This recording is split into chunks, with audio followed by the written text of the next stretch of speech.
Yo, what up, everybody? This is RBT coming at you with my Titans, Houston Texans post-game recap video. Texans win this game 38-14. I just got back from Tuscaloosa, by the way, just like 20 minutes ago, and I'm just now making this video. Sorry about that. But big story in this game: Jake Locker got hurt first quarter. Goes down with a shoulder injury. Don't really know how serious it is. First hearing reports that he could be out for the season. I was like, oh god. But now I'm not sure if it's any structural damage. We'll know by tomorrow. He said it's sore. So with him just saying it's sore, you kind of wonder if it's really that serious. But I mean, heck, he could be out for the season, like I said. So this game honestly wasn't as close as the score indicated. They blew us out, yeah, 38-14. 24 points, big blowout. But we did, in some phases of the game, outplay them. We had more yards than them. I think through the air and on the ground. I'm gonna look at the official stats. So, we had 325 yards. They're 297 yards. But the thing is, we turned the ball over 3 times. We had a fumble lost. We had two interceptions, both returned for touchdowns. I mean, who knows how we do if Jake Locker doesn't get hurt in the first quarter? Because both of those interceptions that were turned into pick sixes were thrown by Matt Hasselbeck. And with the way Jake Locker's been playing in the last few weeks, he's progressing as a passer, and he definitely, I thought, was going to get better this game and keep progressing, and he didn't get a chance to because he got hurt. But I mean, finally, Chris Johnson goes up for 100 yards. He went for $141, so he had a pretty big game. He had 25 carries, and if Jake Locker is going to be out for an extended period of time, for our team to be able to win at all, even against a team like the Minnesota Vikings coming up next week, Chris Johnson is going to have games like this over and over and over again.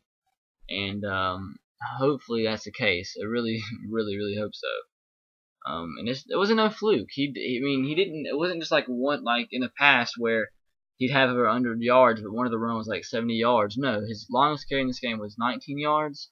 So he was getting bulks of yardage every time he touched the ball. So good game for our running game, which has not been so early in the season, so that's a positive. They didn't do too much on offense. They just didn't turn the ball over. We got to create turnovers to be able to beat teams like the Texans and actually be able to contend for a playoff spot. We held Arian Foster to only 80 yards rushing. Matt Schaub threw for about 200 yards. But like I said, the reason we lost this game is because they got 3 turnovers, we got none. And I think we had way more penalties. We had 7 penalties for 73 yards. They had 1 penalty for 3 yards. Plus, it was the home field advantage and all that. Not too much to talk about, I guess, other than we really killed ourselves for those 3 turnovers. We didn't play bad. We just turned the ball over too much. So, I mean, that is kind of a positive out of the game. Definitely is positive that Arian Foster didn't go off on us. I thought he was going to go over 100 yards. And it really did surprise me that Chris Johnson got over 100 yards. Props to him. I know if you've watched my videos, I've been hating on him a lot. But, I mean, all 3 of the turnovers were accounted by Matt Hasselbeck. I mean, like I said, who knows how we end up the game. Matt Hasselbeck doesn't have to come in. So, I don't know what to take away from this game other than we played good. We played good in some areas. We just got to learn to turn the ball over. I mean, learn to not turn the ball over, protect the ball, and learn how to force turnovers, which we haven't really done early on in the season. So I guess there's not too much else to talk about. We just got to get ready for this team. I'll know so much more about this team next week against the Vikings. If we beat the Vikings convincingly, I'll be convinced this team can make a run at the playoffs. If we lose to the Vikings, I can be convinced that this team has a chance of getting the #1 pick in the draft next year. That's how on the fence I am about this team. So I'll see you guys later. Tough loss, but it is what it is.